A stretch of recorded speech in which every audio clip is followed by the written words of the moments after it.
ये आन बान शान है, देश का स्वाभिमान है, चले वतन इसी से ही, ये हमारा संविधान है और यही है जो बनाता भारत माँ को महान है।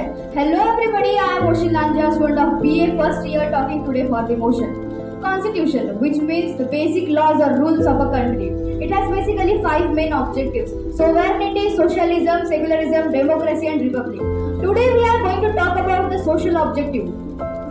If we talk about the social objective, then you may not have forget about Article 16, 77 Constitutional Amendment Act of 1995, which declares or which enhances the period of employment for the reservation of the scheduled castes and scheduled tribes.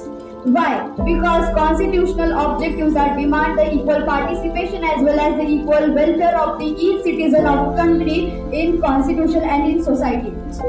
Supreme Court, which is the highest judiciary authority of India, each citizen has been provided with the right by the constitution to approach directly to the Supreme Court. Doesn't this follow in every country? No, it doesn't.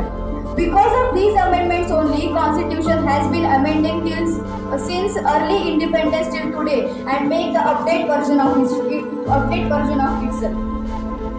This constitution provides its citizens the rights, and there are many remarkable amendments occurring. The first one is Keshwananda Bharti versus State of Kerala 1972, which introduces the basic structure of constitution. The second one is Indira Sahni versus Union of India 1992, which demands the reservation of the other backward classes. The third one is K.S. Puttaswamy versus Union of India 2017, which declares the right to privacy as an fundamental. And the fourth one is Shaira Bano versus Union of India 2017, which declares the practicing of triple talaq as an unconstitutional. This all shows the well laid down structure of the Constitution of India. So, doesn't this fulfill the social objective of the Constitution? Yes, it does. Then why my opponent friends are need to criticize the fact that India's social objective is not fulfilled yet? Yes, seems to be fulfilled. If we talk about the political objective, then you may all have know about that India follows dual government, but not a dual citizenship between center and state. Although there are main prominent India, we are living in the nation where state legislature cannot override the veto power of the president and center. Although the most prominently focused aim is to maintain the federal system of India. Isn't it a unique characteristics of the India's constitution? Yes, it is. The Gangaram Sahni versus the Gangaram Mulchand Rai versus State of Rajasthan is the best example explaining the federal system of India. In India, we have Prime Minister, President, Chief Minister, Council of Ministers, State Legislature. These all have been provided with the special power which satisfied them as well as the citizen of India. And because of these rights only, though we are having a center-state relation as a crucial, which is absolutely quite crucial to maintain, but still working in India smoothly. Doesn't this shows the political objective? Doesn't this fulfill the political objective of the nation? Yes, it is. My dear opponent friend, you need to put up your hands from your eyes and observe clearly whether actually the constitutional objectives are fulfilled or not. If we talk about the economical perspective, there are many provisions allotted by the economical weaker section. You may be familiar about that. Earlier this was only for the socially backward classes, but after the amendment in the constitution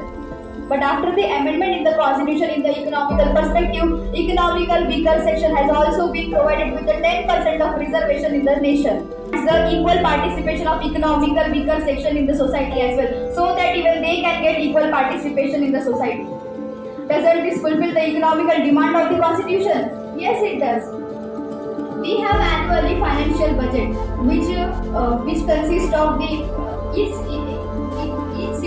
states has been allotted with each citizen has been allotted with the financial budget according to their requirement for the tax collection, investment, infrastructure, employment and other things. This all shows that India is prominently working in the economical field as well. At the end, I would like to say that संविधान देता है समानता का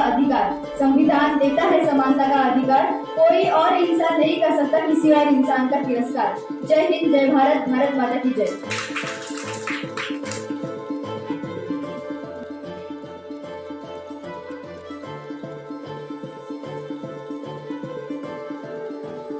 preamble to the Indian Constitution sets out lofty ideals for the country, resolving secure to all its citizens justice, social, economic, and political, liberty of thought, expression, belief, faith, and worship, equality of status and opportunity, and to promote among them all fraternity, assuring the dignity of the individual and unity and integrity of the nation. The founding fathers of our Constitution emphasize an egalitarian society based on such ideal principles. But does our contemporary reality really reflect these values?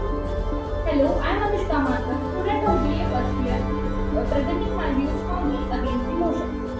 It would be fair to say that while India has achieved some of the goals laid out in conditional vision, having consolidated itself as a sovereign democratic republic, we cannot deny the fact that the country has still a long road to travel and not yet achieved the fundamental ideals of justice, equality, liberty, and fraternity. Persistent and increasing inequality in a society shows that the principle of economic justice failed to realize its objectives. According to Thomas Piketty and Lucas Chanson in their research paper entitled Indian Income Inequality from British Raj to Billionaire Raj, income inequality in India is at its highest since the last 100 years. The top 10%, I repeat, the top 10% of the total national population of India holds the 77% of the total national wealth. Do they show that the economic objective of our constitution is fulfilled? Clearly, no. Uh, Even after 75 years of independence, the ground reality of Indian society is that the rich are getting richer at a much faster pace, while the poor are still struggling to earn a minimum wage and access to quality education and healthcare services. India also upholds the objective of social justice. Yet, enunciating the objective of social justice is one thing, but making it effective is quite another. Women are still discriminated against and excluded from decision making processes. The recent split verdict of Supreme Court in the hijab case is evident for that. In addition to this, female infanticide, selective abortions, honor killings are the events which have proved very difficult to root out even today despite the constitutional and legal provisions. Now, coming to the point of political justice, I personally think that unless and until the corruption is prevalent in Indian political system, India is far away from its objective of political justice. Even after 75 years of independence, today during elections under Revdi culture, voters are provided freebies to buy their votes. They are threatened to vote for a particular candidate. Isn't this the violation of democratic principle of our constitution? Yes, it is. Then how can our worthy opponents argue that the constitutional objectives are fulfilled in India? So lastly, I would like to say, दर्जनों भाषा सैकड़ों विधि हजारों विधान है दर्जनों भाषा सैकड़ों विधि हजारों विधान है जो सबको सबको जोड़कर रखे वो संविधान है। Thank you so much.